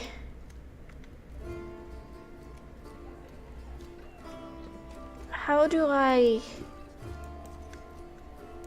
Wait, is the door through here? Is there downstairs through here? Where's the downstairs? Yes, through the kitchen. Oh! Oh! Thank you, thank you. I am blind. Loot! Loot, loot. Let me steal some flour and spices. And mutated fish. A tall, fragile-looking elf sits in front of you, eyes closed. He is pale as a ghost, his arm wrapped in a blood-stained bandage. You spot other bandages on his body under his clothes. But even in such a miserable state, he manages to keep calm. Raising his eyes to meet yours, he says faintly, "I am Foreign Autumn Haze, at your service." His pale lips are reddened by blood, but you see no signs of pain or fear in his gray eyes. "Ayo, you want a fucking healing potion? Please?" After giving you a cold, intense look, he shakes his head. "Do not trouble yourself on my behalf. A local healer tended to me. Besides, I come from a resilient, hardy people. My body will endure both the wounds and the poison delivered through them." "Take my potion!" After a brief pause, Foreign says, "It would be impolite to refuse such a direct and friendly offer. So, what's your deal?"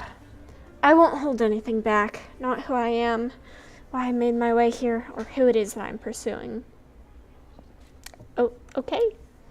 Other people tend to believe that identity is a sum of a person's actions and the events that happen to them.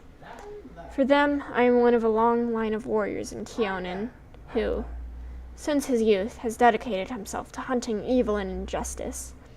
For them, I am a successful and capable huntsman who has tracked down and slain a great many monsters.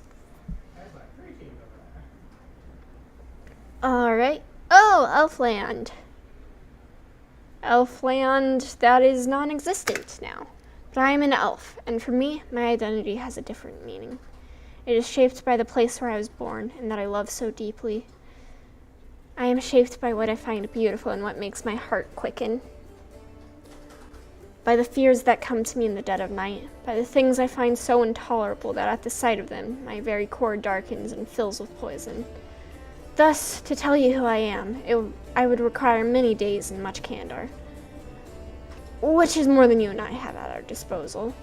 Okay, so why do you hunt things? Because I am the son of a noble and proud nation. We are sometimes criticized for our arrogance, but no one dares doubt our honor. When a crime is committed, we cannot turn a blind eye. If we were to abandon our obligation to oppose evil, if we were to surrender this obligation to other races, we would also relinquish our preeminence. Okay! So, who are you hunting here? I was hunting a fugitive, a Descarite by the name of Kaylessa. That's such a Karen name, Kaylessa. It pains me to admit that there are heinous malefactors such as her among my noble kind. I managed to catch up to her in Canabras, and I wounded her. Then demons appeared, and the city was engulfed in flames. I was injured in the battle that ensued, and couldn't free her soul from its service to her dark masters. He expresses no anger or hatred as he speaks, only compassionate sorrow. "I'm sorry." He purses his lips. There is no need for pity. Our ancient kind is blessed with great longevity. We gain a deeper understanding of the world than other races, and we learn our lessons better than anyone.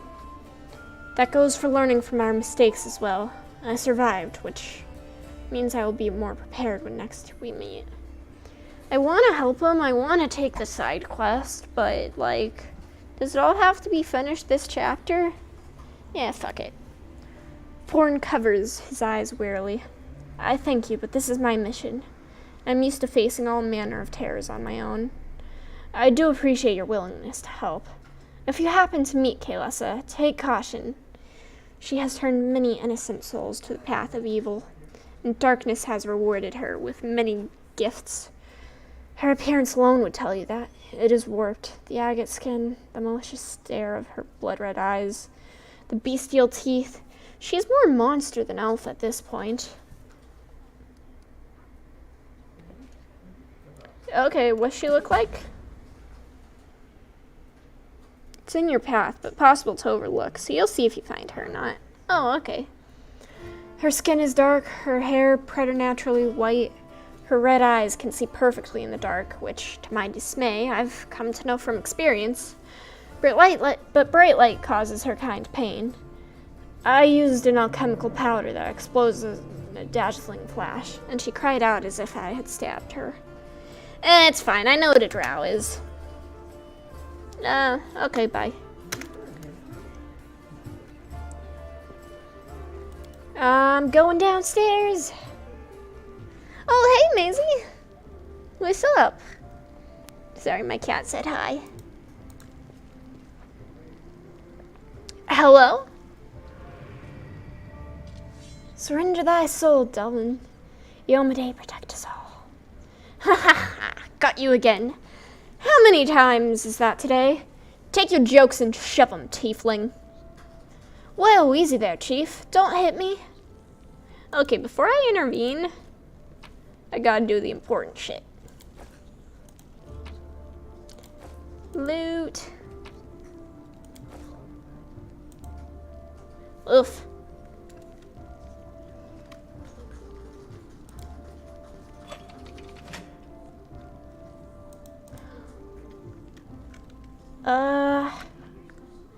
What? No. We're not doing. Fuck. No. Fuck. I fucked up. Didn't mean to rest. Oh well, it's fine. I lost a day. It's fine. Totally poggers. What's, it's E and Q. Right.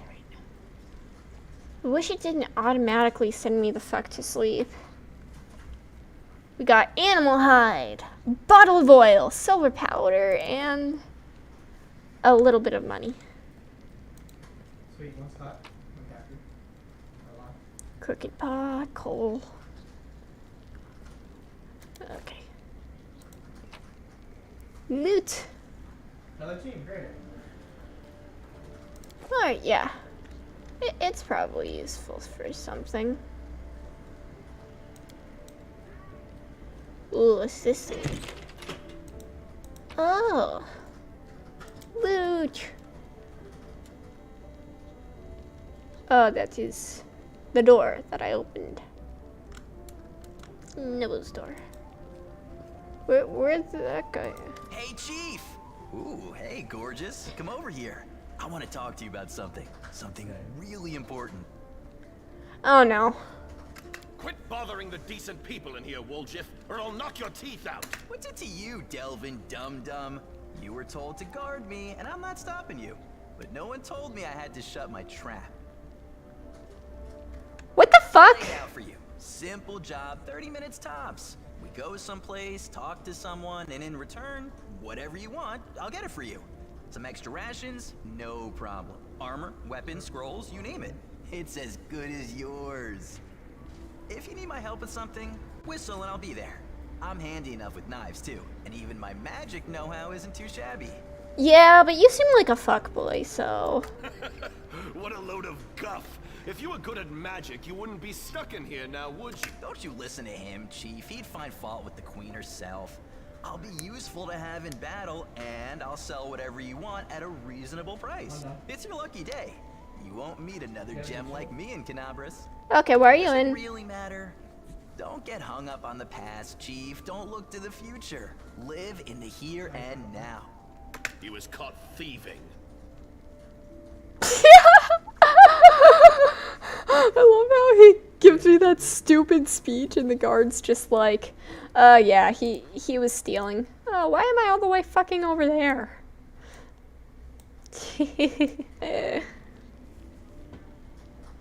So... Woljif Jefto. I deal in useful things. I can get you whatever you want. Anything. But there's just one problem. I don't want you in my party. Get me out of here and I'll tell you. And don't worry, it's not contagious. Alright, what the fuck do you want me to do? Easy. You know Irabeth? Feisty looking gal, always wears armor. You can't miss her, she's the meanest fighter in the whole city. When you see her, put in a good word for me, will ya?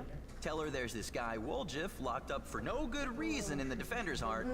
Well, for the follies of his youth. And he really wants to get out on bail so he can keep up his good behavior and make a contribution to society. You got that? Will you do it? Something tells me you don't want to contribute to society, and you seem kind of like a dick, so... That's a cold, unfeeling heart you're carrying around there, Chief. I knew it the moment I clapped eyes on you, but I asked anyway. Looks can be deceiving, I told myself, but... Nah. Fuck off!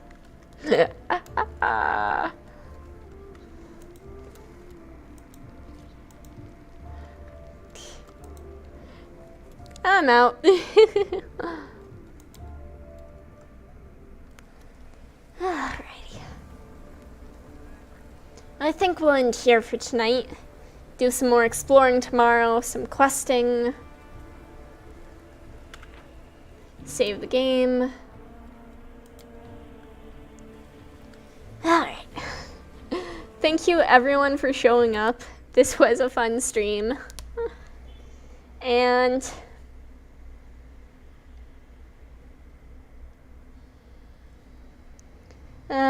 what else was I gonna say? I got distracted. Oh, thanks for the follow, Shadow. I hope you come back to my streams at some point. Or watch my archives, whatever. Thanks for coming. Have a good evening or day. Goodbye.